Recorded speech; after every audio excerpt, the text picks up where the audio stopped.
क्या आपको हमेशा पैसों की कमी रहती है और पूरे महीने काम करने के बाद भी कुछ नहीं बचता? क्या आप भी लोन के बोझ से परेशान हैं? क्या आप चाहते हैं कि आपके पास इतनी बचत हो कि किसी भी इमरजेंसी में आपको लोन न लेना पड़े? तो आप सही जगह पर हैं, क्योंकि आज मैं आपको बताने वाली हूँ डेव रैमसे की प्रसिद्ध किताब द टोटल मनी मेकओवर के 7 आसान स्टेप्स जो आपकी इकोनॉमिक कंडीशन को पूरी तरह बदल सकते हैं। स्टेप 1, 1 लाख का इमरजेंसी फंड तैयार करें। हमारी ज़िंदगी में कभी भी कुछ भी हो सकता है। कभी अचानक कोई मेडिकल इमरजेंसी आ सकती है, तो कभी घर में कोई बड़ा खर्चा आ सकता है। ऐसे में सबसे पहला कदम है 1 लाख का इमरजेंसी फंड तैयार करना। इस इमरजेंसी फंड का मकसद यही है कि जब भी आपको किसी अनएक्सपेक्टेड कंडीशंस का सामना करना पड़े, तो आपको लोन लेने की ज़रूरत ना हो।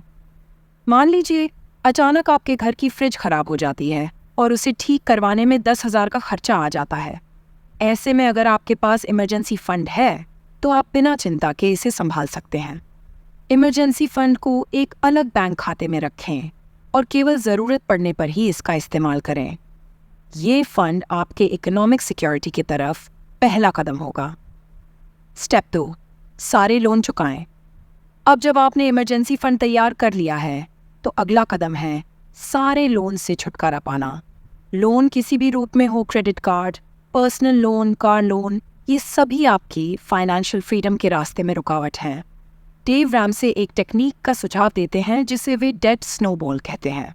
इसमें सबसे छोटे लोन से शुरुआत कीजिए, जैसे कि 20,000 का क्रेडिट कार्ड बिल। पहले इसे निपटाएं, फिर धीरे धीरे बड़े लोन की तरफ बढ़ें। मान लीजिए कि आपने क्रेडिट कार्ड का लोन चुका लिया है। अब अगले लोन पर ध्यान दें, जैसे कि पर्सनल लोन। इससे आपको मेंटल सेटिस्फैक्शन भी मिलेगी और लोन से मुक्त होने का सेल्फ कॉन्फिडेंस भी बढ़ेगा। याद रखें, इस स्टेप में आपको नए लोन नहीं लेना है, सिर्फ पहले से मौजूद लोन से छुटकारा पाना है। स्टेप 3, 3 से 6 महीने के लिए खर्चा बचाएं। अब जब आप लोन फ्री हो जाते हैं, तो अगला कदम है 3 से 6 महीने के लिए खर्चा बचाना। यह फंड इसलिए तैयार किया जाता है ताकि अगर फ्यूचर में कभी नौकरी चली जाए या कोई बड़ा फाइनेंशियल क्राइसिस आ जाए, तो आप बिना किसी चिंता के इस ड्यूरेशन के दौरान अपना और अपने परिवार का ख्याल रख सकें। जैसे मान लीजिए अचानक आप या आपके पति की नौकरी चली जाती है। ऐसे में यह फंड आपकी रोज़मर्रा की ज़रूरतों को पूरा करने में मदद करेगा, जैसे घर का किराया, बच्चों की फीस और अन्य ज़रूरी खर्चे। यह फंड आपके इमरजेंसी फंड से अलग है और आपको इसे धीरे धीरे तैयार करना है। इससे आपको मेंटल कामनेस मिलेगी और फ्यूचर में किसी भी फाइनेंशियल क्राइसिस का सामना करने के लिए तैयार रहेंगे। स्टेप 4, रिटायरमेंट के लिए इन्वेस्टमेंट करें। अब बारी आती है रिटायरमेंट के लिए इन्वेस्टमेंट करने की। जब आप अपने भविष्य के बारे में सोचते हैं, तो रिटायरमेंट के समय की फाइनेंशियल कंडीशन बहुत इंपॉर्टेंट होती है। इसलिए अपनी एनुअल इनकम का 15% रिटायरमेंट के लिए इन्वेस्ट करें। भारत में आप इस पैसे को mutual funds, EPF, employees provident fund या NPS, नेशनल पेंशन सिस्टम जैसे साधनों में इन्वेस्ट कर सकते हैं। मान लीजिए आपकी वार्षिक आय 12 लाख है, तो इसमें से 1,80,000 हर साल रिटायरमेंट के लिए इन्वेस्ट करें।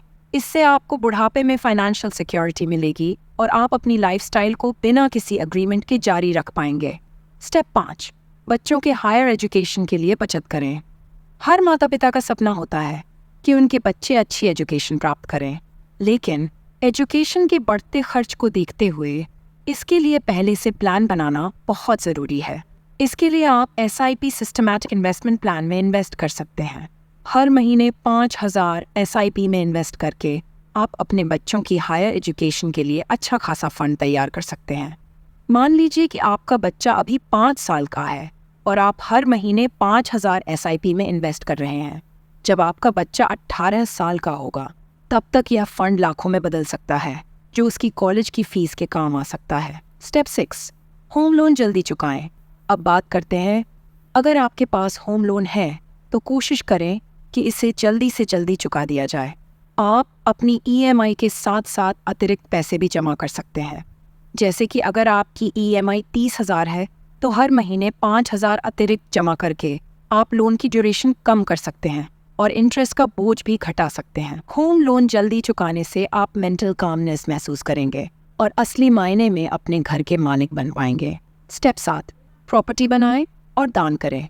और आखिर में, जब आप सभी लोन चुका देते हैं और आपकी सेविंग्स भी मजबूत हो जाती है, तो बारी आती है प्रॉपर्टी बनाने और दूसरों की मदद करने की। आप इस पैसे को अलग अलग प्रॉपर्टी में इन्वेस्ट कर सकते हैं, जैसे कि म्यूचुअल फंड्स, रियल एस्टेट या गोल्ड। इसके अलावा आप सोशल सर्विस में भी योगदान दे सकते हैं, जैसे किसी एनजीओ को दान देना या किसी ज़रूरतमंद की मदद करना। यह स्टेप आपको सेल्फ सेटिस्फैक्शन देगा और समाज में आपका योगदान भी बढ़ाएगा। फाइनेंशियल फ्रीडम का असली मीनिंग यही है कि आप अपने और अपने परिवार के लिए सेफ फ्यूचर बना सकें और साथ ही समाज के लिए भी कुछ कर सकें। तो दोस्तों, ये थे डेव रैमसे द्वारा बताए गए वो 7 कदम जो आपको लोन फ्री और फाइनेंशियल रूप से इंडिपेंडेंट बना सकते हैं। याद रखें, इन स्टेप्स को फॉलो करना एक सफ़र की तरह है जिसमें पेशेंस और डिसिप्लिन की ज़रूरत है। अगर आपको यह वीडियो पसंद आया हो तो लाइक, सब्सक्राइब और शेयर करना न भूलें। और अगर आपके कोई सवाल है तो कमेंट्स में ज़रूर पूछें। मैं आपके सवालों का जवाब देने के लिए हमेशा तैयार हूँ। धन्यवाद, और मैं मिलूंगी आपसे अगली वीडियो में। तब तक के लिए take care and keep hustling.